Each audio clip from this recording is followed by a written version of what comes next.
every other populated area around in our country and around the world every day.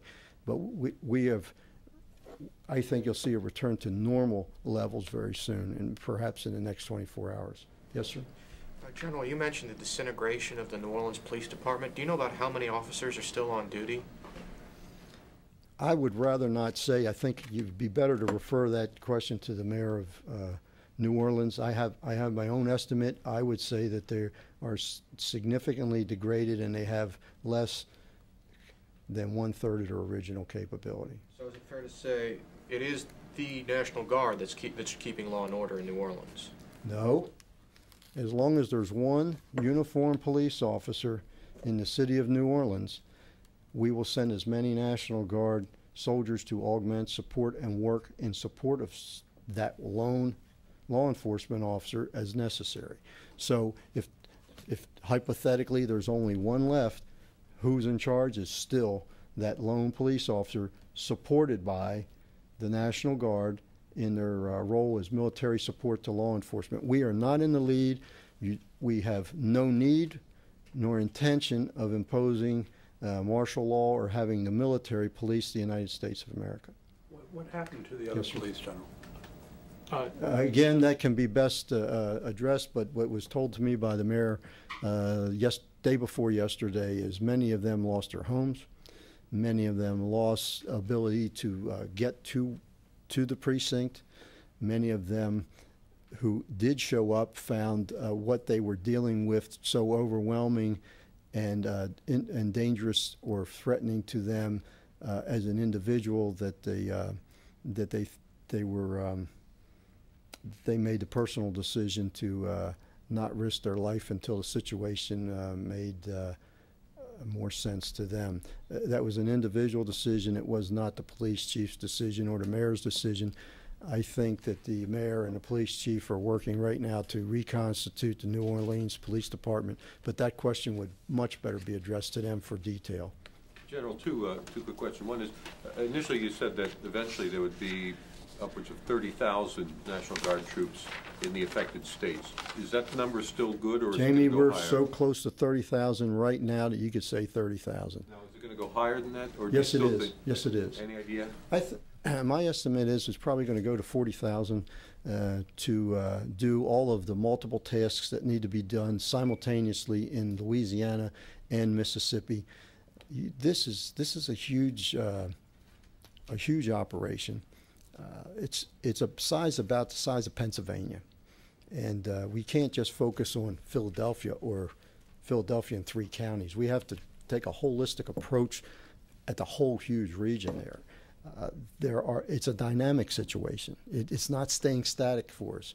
The topography is not staying static. The hydrography or the water level isn't staying static for us. The population is not staying static. It's migrating and moving around. There are literally tens of thousands of people who left New Orleans, rightfully so. And I want to say this. I think a big part of this story has been missed is well over 1 million people evacuated New Orleans. Had someone not had the foresight, there's been a lot of criticism of planning and who did what and who didn't what. Someone saw the storm coming. Somebody made the call early enough to get over 1 million people out of that city, which is a magnificent and significant achievement that seems to be totally overlooked. Imagine the conditions we're talking about now with any part of that million still in the city. Just a point of clarification. So you think it'll probably go to about 40,000 Yes, I do. between Louisiana and Mississippi? Yes, I do. Okay, It's about 30 now? It is today.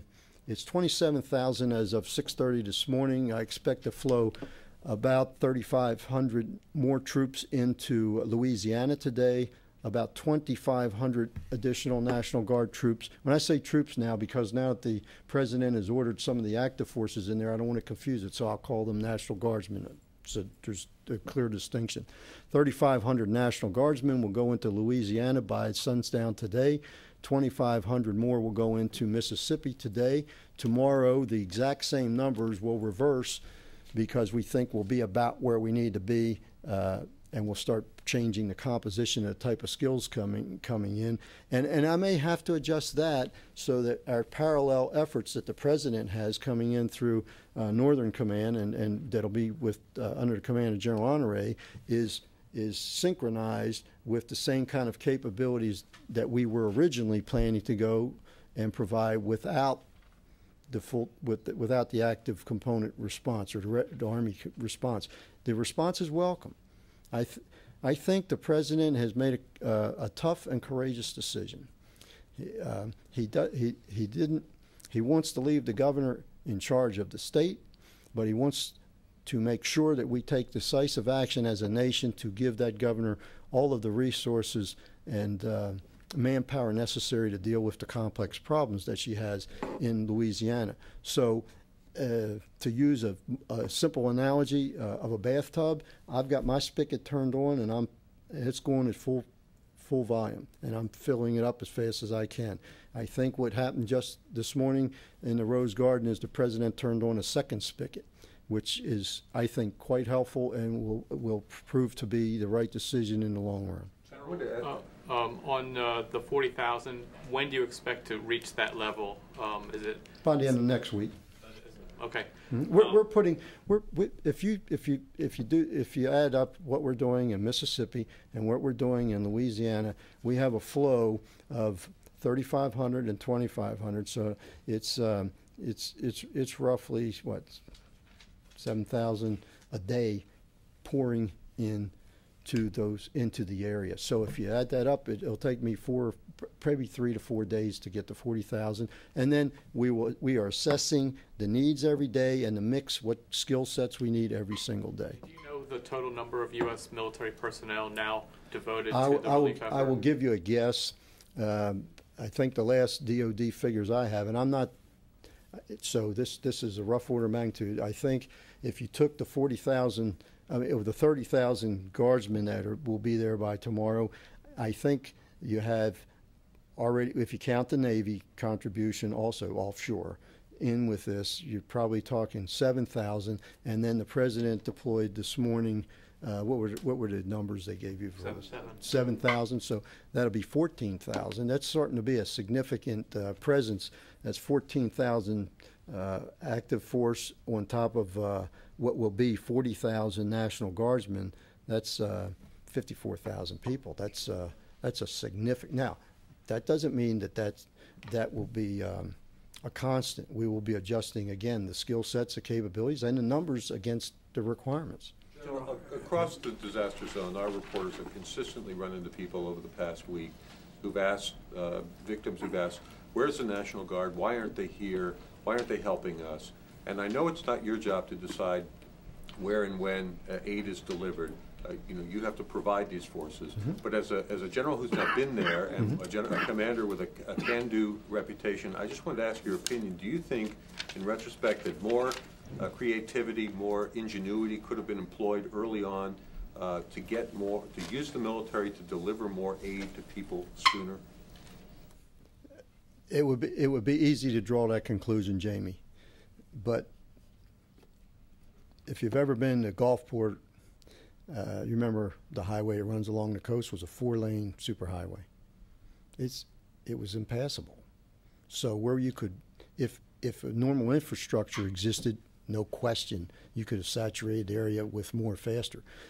But we were putting forces in very degraded infrastructure. Airports had reduced capability. Roads, in some cases we had only one road in because of lack of bridges, flooding, loss of infrastructure, or the structures were too unsafe to cross, or we would become casualties ourselves.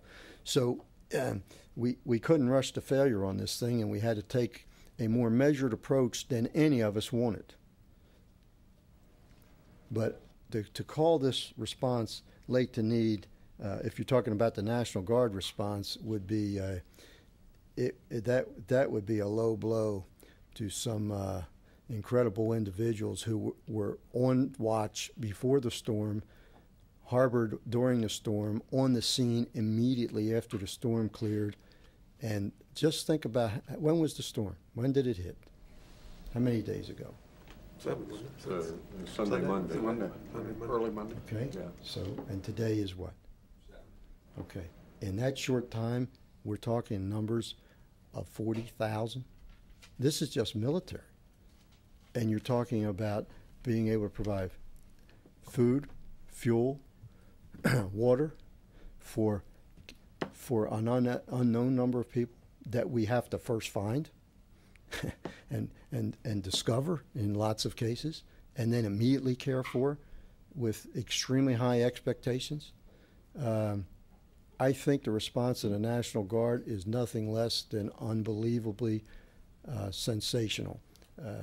It's actually better than any planner could ever expect. When I first laid out the numbers of reinforcements that would be coming into theater, and then I went down there to ensure that they arrived so that the plan was in fact being executed, I was very surprised to find that every single projection that we had made had been exceeded because of the magnificent response that we're getting from all over this nation.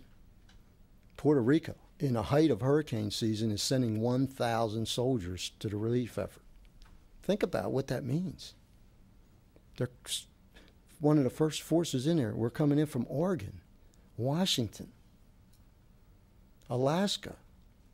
40 states have soldiers there. Others are lined up to come in later because they have different skill sets that we think we'll need down the road, particularly as we get some of these roads uncovered and we have to start with reconstruction and rehabilitation of the area rather than just getting in and getting the necessities and the essentials. Yes, sir. I talked about a couple more. Okay. Yeah. I'd like to get your thoughts on two things. One is what do you see the role of the active duty troops that are going to be coming in? And the second thing is that you talked about how no one foresaw that that it would become a big law enforcement problem rather than just a typical search and rescue. Is that still the case? Are there still other points like the convention center that will require these military type operations to get in there and restore order? Yes, and they're not all in New Orleans. I mean, any place where you harbor a group of people that have been damaged by the storm and dislocated from their houses and their lives have been interrupted, and they've lost, in many cases, everything or have nothing on them. That there are some these kind of events bring out the best in people, and in some very limited number of folks brings out the worst in people. And the governors have sent a clear message that citizens that have already been suffered enough from the ravages of the storm will not tolerate lawlessness to make them a victim again. And so there's very firm and forceful law enforcement. We have not suspended any laws. In fact, they've invoked some emergency powers with curfews and all those type of measures. In some states, the order has been given to shoot to kill. Louisiana has, the governor of Louisiana has given that order, and I think the governor of Mississippi did it earlier. So this is serious business, and that is done to ensure that the lives and of innocent people that have suffered this loss are not further traumatized by lawless citizens. We will put the force in place that is required for as much as necessary for as long as it's needed. I mean, that's the easiest way I can put it to you. Now, who decides what is necessary? That has to be the legally constituted government, and in this case, it's the governors of the states.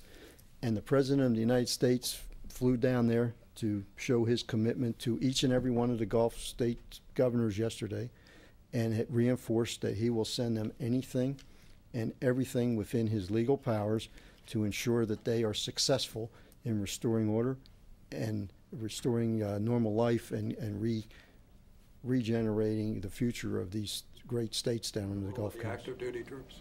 Where are they? No, the role of the active duty troops is right now unspecified. I think you heard General Inge and Northcom say probably what we'll do is there'll probably be a division of labor within, or division of areas where certain people provide different kind of capabilities, which will be quite helpful. It would be quite good, because what we can do is shift more of the National Guard into security and law enforcement areas, because they're not bound by posse comitatus, and they are legally trained and licensed to, in fact, enforce the law for the governors, where the Title 10 active forces are not, without taking other exceptional measures. If necessary, those measures can be taken by the president. I'm sure he will take a measured approach to it, but he'll do nothing short of what is needed.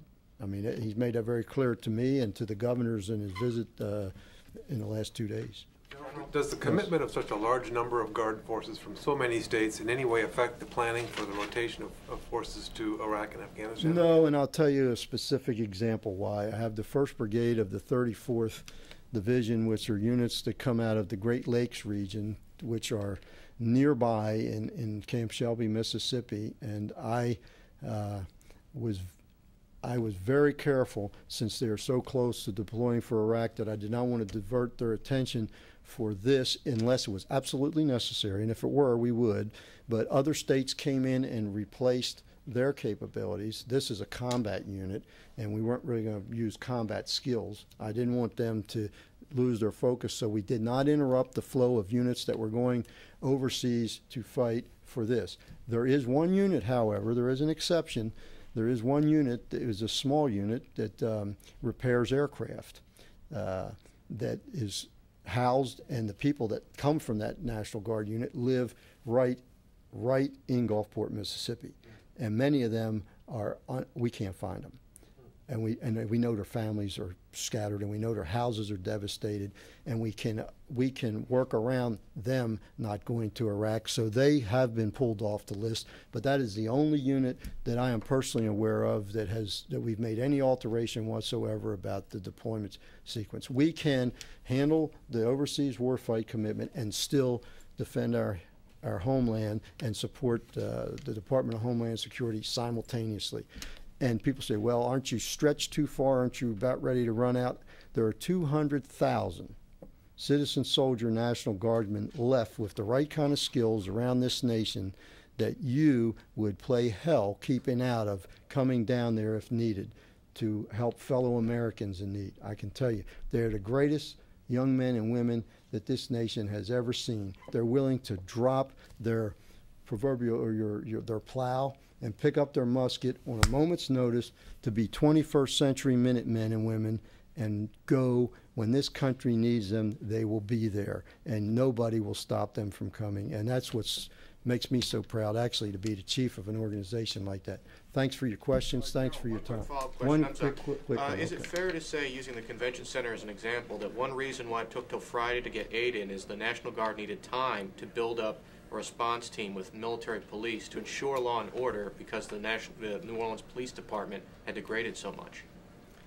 That is not only fair, it is accurate. I mean, you've concisely stated exactly what was needed, and I told you why we took the time to build the right force. The outcome was superb. Right. No lives hurt, nobody injured, and it was done almost invisibly. And you estimate there's about a third of the New Orleans Police Department left. Do you remember about how many people are in the New Orleans Police Department? Normal day, they should have 1,500 paid officers in New Orleans, give or take. Some people have said it's 1,650. But it's in a rough order of 1,500-man police force, and I think they're down. I think the mayor told me they're down to less than 500. All right, thank you, everybody. Thank you. Thank you. Thank you.